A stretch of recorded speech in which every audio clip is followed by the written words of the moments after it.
It was a cold night in Brooklyn. The clock at the precinct read 2:47 a.m. when Officer Johnson made his last radio call.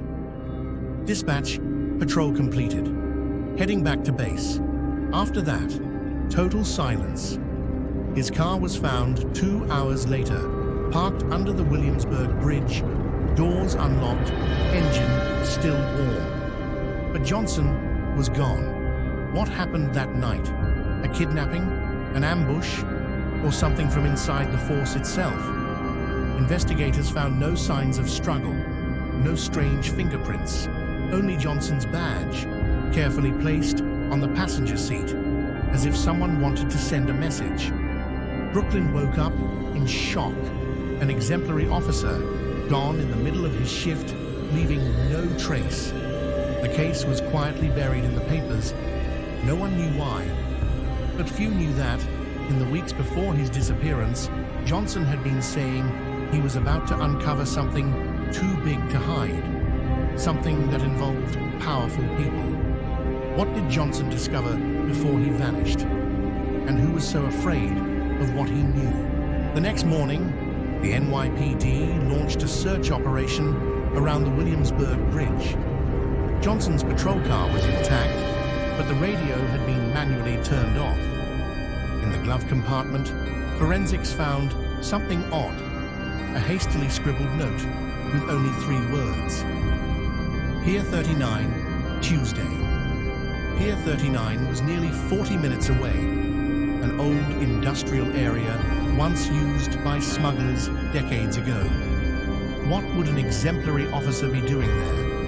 Investigators learned that Johnson had gone off his patrol route that night. No superior had authorized the change. Was he following someone or being followed? One of his partners, Sergeant Miller, said Johnson had been acting differently for weeks. Quiet, alert, always looking over his shoulder. Miller recalled that just a day before he vanished, Johnson told him, "If something happens to me, don't trust anyone at the precinct." Those words echoed like a curse. But what did Johnson find at Pier 39? And why did he fear his own brothers in blue? 2 days after the disappearance, detectives headed to Pier 39, a forgotten place surrounded by rusted warehouses and the distant sound of waves hitting the dock. The air smelled of oil and decay. On the ground, fresh tire marks suggested someone had been there the night Johnson vanished. Inside one of the warehouses, Detective Parker's flashlight revealed something that made everyone freeze. Dried blood near a fallen chair and remnants of duct tape, but no body. The security cameras, all destroyed, wires cut with surgical precision. While collecting evidence, Parker found something that chilled everyone to the bone. Johnson's badge, snapped in half, hidden inside an old toolbox. Why would someone hide it there? Forensics later found fingerprints from 3 different individuals, none matching police records. Who were these people? And what were they doing with a cop in the middle of the night at an abandoned dock? This was no longer just a disappearance. Brooklyn had a new word on its lips: conspiracy. 3 days after the discovery at Pier 39, investigators obtained a warrant to search Johnson's apartment, a small unit on Fulton Street, deep in Brooklyn. The place looked untouched, but something felt off. The lock had been changed recently, and no one in the building knew by whom. Inside, everything was in perfect order, except for a crooked bookshelf. Behind it, officers found a metal box secured with a password. After hours of guessing, Detective Parker entered Johnson's badge number, and the lock clicked open. Inside was a thick dossier, packed with notes, photographs, and bank transfer receipts. The title on the cover read, Operation Deep Line, Confidential. The documents revealed connections between police officers, businessmen, and local politicians. It was evidence of a secret investigation into embezzlement and weapons trafficking inside the NYPD itself. Johnson was about to hand it over to the FBI, but someone got to him first. Who inside the force knew about the dossier, and how deep did the corruption run?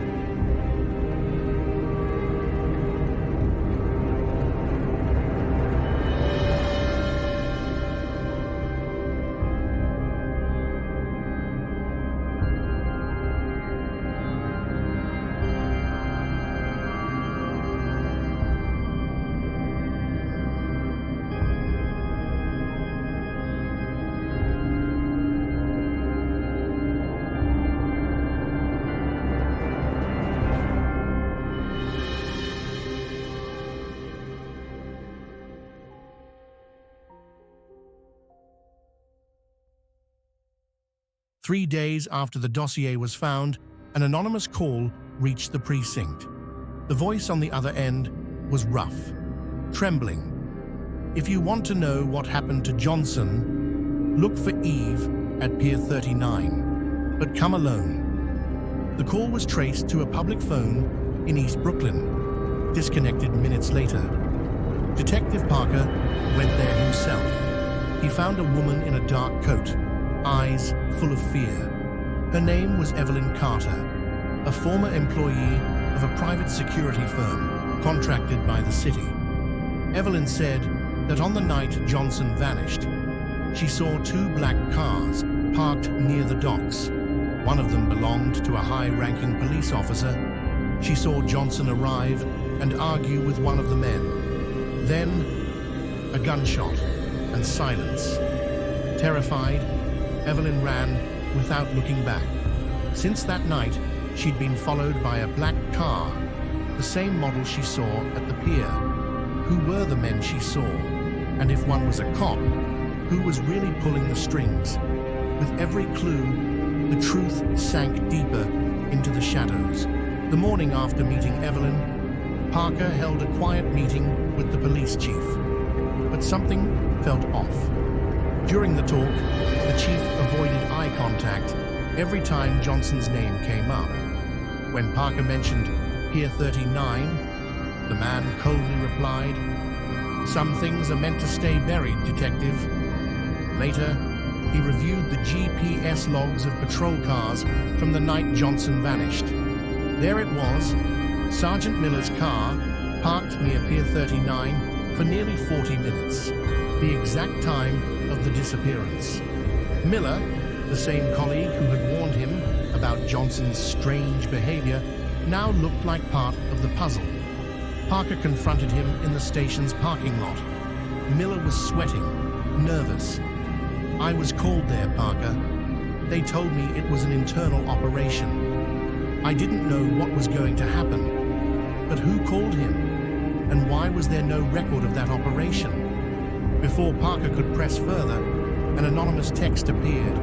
"Stop digging, or you'll vanish like him." The enemy wasn't outside. He was inside the force.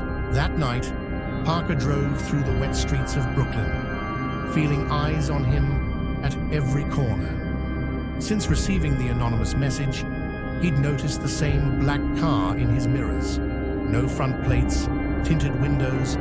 He decided to test it, changed routes, crossed 3 blocks, and pulled into a dead-end alley. Seconds later, the car followed and stopped just meters away. Parker turned off his headlights and waited. A man stepped out, wearing a dark hood. Before Parker could react, a gunshot shattered the silence. The side window exploded. He dove behind a dumpster as the shooter fled. When backup arrived, the black car was gone. On the ground, they found a single 9mm shell, the same caliber issued to NYPD officers. Later, reviewing traffic footage, Parker saw something chilling. The vehicle that followed him belonged to the department's own fleet. Who authorized that car to leave? And why was the tracking log erased? Parker had just become the next target. After the ambush, Parker knew he couldn't trust anyone. The next night, he hacked into the NYPD's internal database using an old login that once belonged to Johnson. What he found looked like a nightmare come to life. There was a hidden folder locked behind a password named deepline_01, the same as Johnson's secret dossier. Inside were hundreds of coded files with dates, names, and amounts. Parker realized they were illegal transfers from shell companies tied to city security contracts. But what froze his blood was a list titled Operation Cleanup. Among the names marked in red, Johnson, status neutralized, and flashing in yellow, Parker, status monitored. Johnson had uncovered an internal operation designed to eliminate officers who threatened to expose the network. As Parker copied the files, an alert popped up. Someone detected his access. Red lights flashed. Parker slipped out the back, clutching the only proof that could destroy them all. It was close to midnight when Parker slipped out of the building's side door. The cold Brooklyn wind cut through the streets as he walked fast, the flash drive tucked inside his coat. He knew time was running out. Turning a corner, he heard the screech of tires.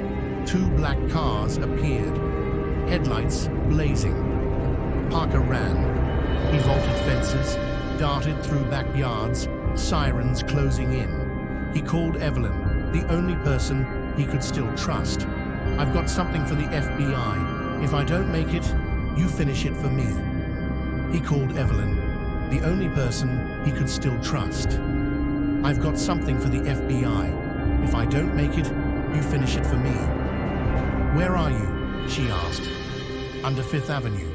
If you can't find me, follow the sound of hell," he replied. Minutes later, Parker reached the entrance to an abandoned subway tunnel, a place that smelled of rust and old coal dust. The only spot he could think of that felt hidden even in a city that never slept. He moved through the darkness, heart pounding, every footstep echoing like a drum.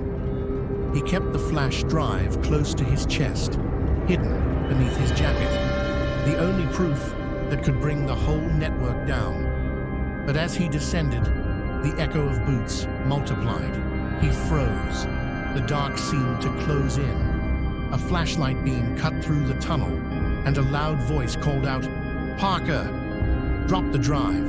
You have no idea who you're messing with." It was the police chief, and beside him, Sergeant Miller. Parker realized then that the net had closed tighter than he'd feared. He was cornered, the only escape routes blocked by men he once trusted. The chief stepped forward, face half hidden in the gloom, and spoke with the kind of calm that had killed more than one conversation. "You should have stayed buried in your desk, detective," he said. "This is bigger than you." Parker swallowed his fear and spoke just as steady. "Johnson didn't deserve to disappear.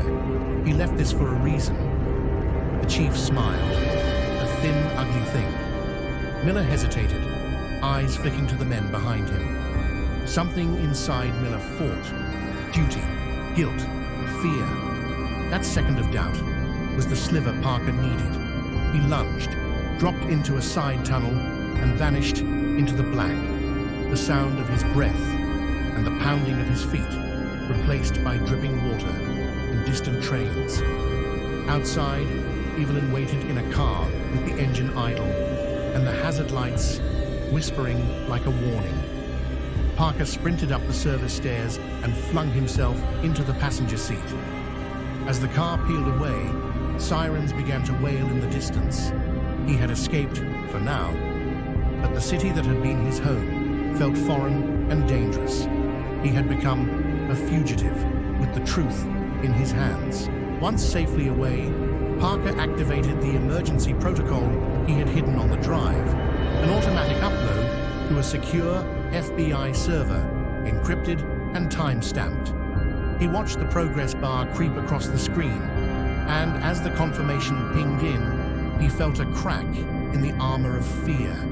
The dossier was no longer only on his drive. Copies existed outside the reach of corrupted phones, altered logs, and threatened witnesses. He and Evelyn lay low for days, moving between motels and anonymous rooms, listening to the street below and waiting for the hammer to fall. Then, like night breaking into morning, the news exploded. Federal agents swarmed city offices at dawn. Executives and men in suits were led away in cuffs. Several officers were placed under arrest. Contracts were frozen. Shell companies began to unravel. In the chaos, someone finally asked the question that had been buried with so many others. What really happened to Johnson? The official line remained vague, missing in the line of duty, presumed dead by foul play. There were rumors that he'd been bought, that he'd been silenced, that he'd staged his own vanishing to save others. None of those explanations fit neatly. The truth, the terrible and complicated truth, was that Johnson had walked up to the edge of an abyss and vanished because he chose, in his last clear hours, to expose a poison that had spread through those sworn to protect. Parker never found Johnson, but he found justice in the only way he could, by forcing the system to answer. The FBI's case led to convictions and resignations. It opened a wound in the city that would take years to heal. Parker, marked and weary, chose to disappear for a time, to change his name, to leave Brooklyn with Evelyn's help, and to watch from a distance as the city that had betrayed one of its own slowly rebuilt a narrative of accountability. In the end, Johnson's name became legend in the neighborhoods he once patrolled. A cop who looked too closely and paid the price. People whispered it in bars and bodegas, in precinct corners and city hall lobbies. The files he left behind exposed a network of greed and violence that had pretended to be order. What truly happened in that midnight under the Williamsburg Bridge may never be fully known. Some say the last moments were brief and quick. Others believe Johnson walked into the dark on purpose, accepting a sacrifice so the corruption could be torn down. But one thing remained clear. The truth, once set in motion, could not be contained. And somewhere, in a quiet room far from Brooklyn, Parker listened to the radio and let the weight of what they had done settle.